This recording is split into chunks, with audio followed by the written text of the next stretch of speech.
Team x के robots ने आते ही कुछ गार्ड्स को शांत कर दिया। राघव ने भी वरदान को ये कहकर छोड़ दिया कि उसने अभी तक काव्या को चोट नहीं पहुंचाई थी।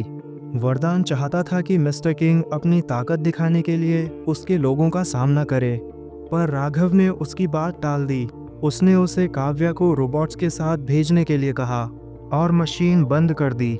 रोबोट्स का कैप्टन आगे आया और काव्या को खड़ा करके उसकी चलने में मदद करने लगा। वरदान चाहते हुए भी कुछ नहीं कर पा रहा था। वो बस एजेंट 5 के साथ पीछे खड़ा जाती हुई काव्या को देख रहा था। जल्द ही उसका सामना टीम 0 से होगा, कह देना तेरे किंग और उस इंसान से जो अभी यहाँ ज्ञान दे रहा था, वरदान ने कहा। कैप्टन ने उसकी बात सुनकर भी जवाब नहीं दिया। वो कमरे से बाहर निकल गए।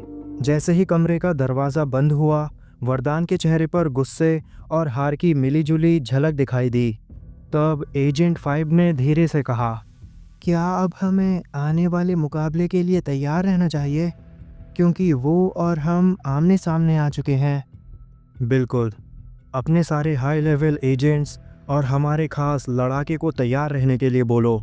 उसे मेरे लिए उससे लड़ना होगा, वरदान ने कहा। तो एजेंट 5 वहाँ से चली गई, पर वरदान वहीं रुककर कमरे की दीवार की ओर देखने लगा, जहाँ वो एक बड़ी सी स्क्रीन पर टीम 0 के उभरते हुए लोगों को देख रहा था। बाहर कैप्टन को एक कार दिखाई दी जिसमें वो लोग काव्या को यहाँ लाए थे। कैप्टन ने काव्या को उसी कार में बैठाया और खुद ड्राइव करने लगा। बाकी रोबोट्स उसके पीछे पीछे उड़कर जाने लगे। हाँ, सही कहा। टीम एक्स की तरह और भी कई लोग हैं जो अलग अलग ऑर्गेनाइजेशंस बना रहे हैं, पर उन्हें क्या पता, मिस्टर किंग के बाद अगला सबसे ताकतवर किंग मैं ही होऊंगा और तू बनेगा मेरा सीधा हाथ। क्यों, सही कहा ना? वीर ने शौर्य की बात में कहा। वो दोनों बातें करते हुए कार से टीम 0 की ओर बढ़ रहे थे। वो दोनों उस जगह के ज़्यादा करीब थे, इसलिए शक्ति ने उन्हें वहां जाकर एक लड़की को बचाने का ऑर्डर दिया था। बल्कि उसने सभी लीडर्स, कमांडर्स और कैप्टन्स को टीम 0 के बारे में बता दिया था। उन सबको इसके अलावा उन सभी छोटी ऑर्गेनाइजेशंस पर अपनी नज़रें बनाए रखनी थीं, जो इन दिनों नई थीं और धीरे धीरे सामने आ रही थीं। हाँ बिल्कुल, तू किंग और मैं तेरा खास आदमी। मुझे यकीन है कि हम दोनों ऐसा ज़रूर करेंगे। पर यार, हमें लीडर्स और कमांडर्स की तरह एंटी ग्रेविटी चेंबर में ट्रेनिंग करने की परमिशन नहीं है। शायद मिस्टर किंग के बाद अभी वो ही हैं जो ताकतवर हैं, शौर्य ने कहा, जो ड्राइव कर रहा था। चिंता क्यों कर रहा है यार? मैंने पहले लीडर मिस्टर गौतम से रिक्वेस्ट की, तो उन्होंने हमें अपने साथ अपने एंटी ग्रेविटी चेंबर में ट्रेनिंग करने की परमिशन दे दी है। सुना है उसमें ट्रेनिंग करके बॉडी हल्की और फाइटिंग स्पीड बढ़ जाती है, वीर ने कहा। ये हुई ना कुछ बात।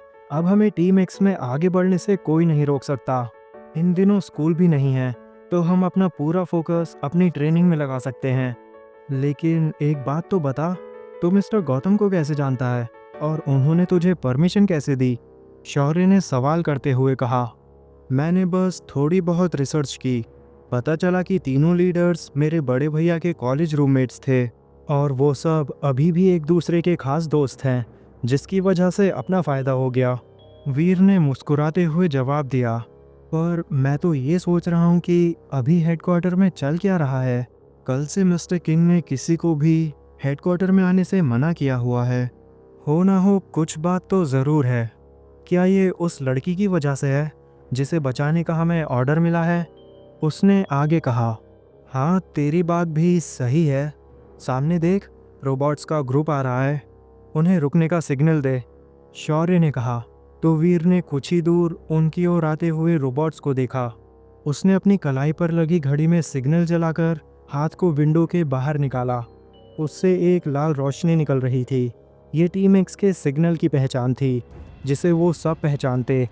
रोशनी को देखकर कैप्टन ने अपनी कार उनके पास लाकर रोकी। काव्या की आंखें बंद थीं। उसके अलावा बाकी सब अपनी कार से बाहर आए। कैप्टन और रोबोट्स ने वीर और शौर्य के आगे सिर झुकाए। तो वीर ने कार के अंदर बैठी काव्या को देखकर उनसे पूछा, क्या ये वही लड़की है जिसे बचाने के लिए हेडक्वार्टर से ऑर्डर मिला था?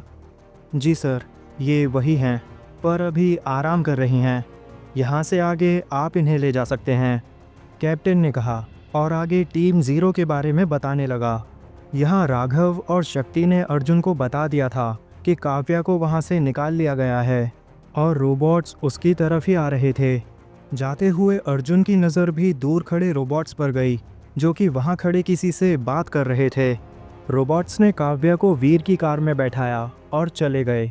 काव्या अभी भी सो रही थी। वीर और शौर्य भी जाने वाले थे। अर्जुन कार से बाहर आया। उसने वीर और उसके दोस्त को देखा। एक दूसरे को देखते ही अर्जुन और वीर के चेहरे पर मुस्कान आ गई। भैया, आप यहाँ कैसे? वीर ने पूछा और अर्जुन के करीब आकर धीरे से आगे बोला, हमें ऑर्डर आप ही ने दिया था, तो आप यहाँ क्यों आ गए? तुम्हें हेडक्वार्टर से ऑर्डर मिला था और मैं भी टीम ज़ीरो को ही देखने जा रहा हूँ। उनकी हिम्मत कैसे हुई ऐसा करने की? अर्जुन ने कहा और उसने कार के अंदर बैठी काव्या को देखा। अब जाकर कहीं उसकी जान में जान आई। वो जल्दी से उसके पास आया और उसका सिर सहलाते हुए उसे ध्यान से देखने लगा। उसने काव्या के हाथों की नब्ज़ देखी, जो कि सही थी। कार के बाहर खड़े वीर और शौर्य ये सब देख रहे थे। अर्जुन भी बाहर आया। ये कौन है भैया? क्या आप इन्हें जानते हो? इन्हें हुआ क्या है? वीर ने पूछा। हाँ, जानता हूँ। ये काव्या है और मैं इसे पसंद करता हूँ, अर्जुन ने कहा। ये सुनकर वीर की आंखें बड़ी हो गईं। कॉलेज में कुछ लड़कियों ने इसे बहुत परेशान किया है और अब ये वरदान। उसने अपनी बात में आगे कहा, तो भैया, आपको भाभी को चोट पहुंचाने वाले लोगों को सबक सिखाना चाहिए, वीर ने गुस्से में कहा। वो मैं पहले ही कर चुका हूँ। अभी के लिए तो काव्या को लेकर हमारे घर जा और माँ से कहना कि जब तक काव्या ठीक न हो जाए तब तक उसका ध्यान रखें, अर्जुन ने कहा। पर भैया, हमें तो इन्हें हेडक्वार्टर ले जाने का ऑर्डर मिला है। हमें मिस्टर किंग के ऑर्डर को इग्नोर नहीं करना चाहिए, अर्जुन की बात सुनकर शौर्य ने कहा। अर्जुन कुछ बोलता उससे पहले ही वीर बीच में बोल पड़ा। ये सब छोड़ना, मैं तुझे बाद में बता दूंगा। अभी तो हमें घर के लिए निकलना चाहिए। और भैया, क्या आप अभी भी घर नहीं आओगे? पिछले 2 सालों में आप बस 3 से 4 बार ही घर पर आए हो।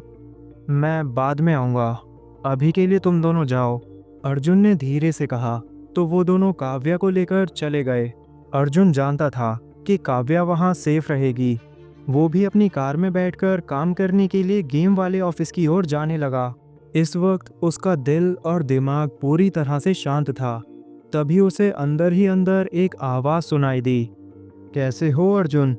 बहुत लंबे समय बाद बात हो रही है। ये आवाज़ उसके ट्रांसमीटर से नहीं आई थी, पर फिर भी उसने इस आवाज़ को पहचान लिया। मास्टर वे, कैसे हो आप?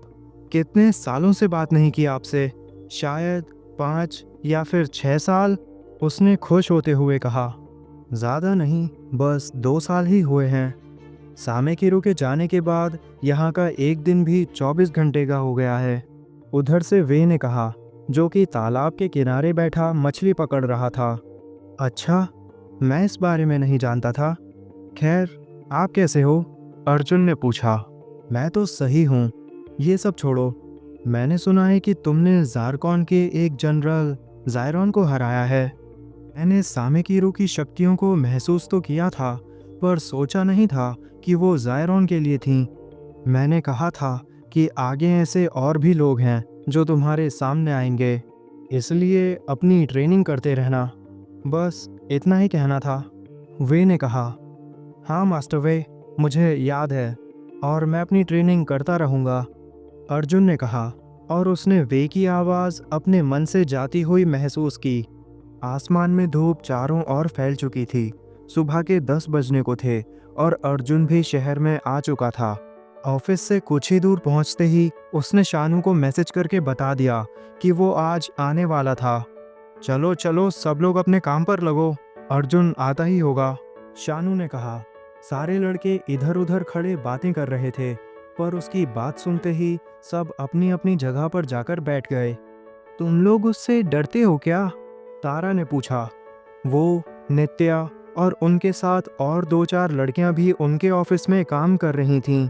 इन दिनों कॉलेज की छुट्टियां चल रही थीं, इसलिए शानू की मदद से इन लड़कियों को यहाँ इंटर्नशिप मिल गई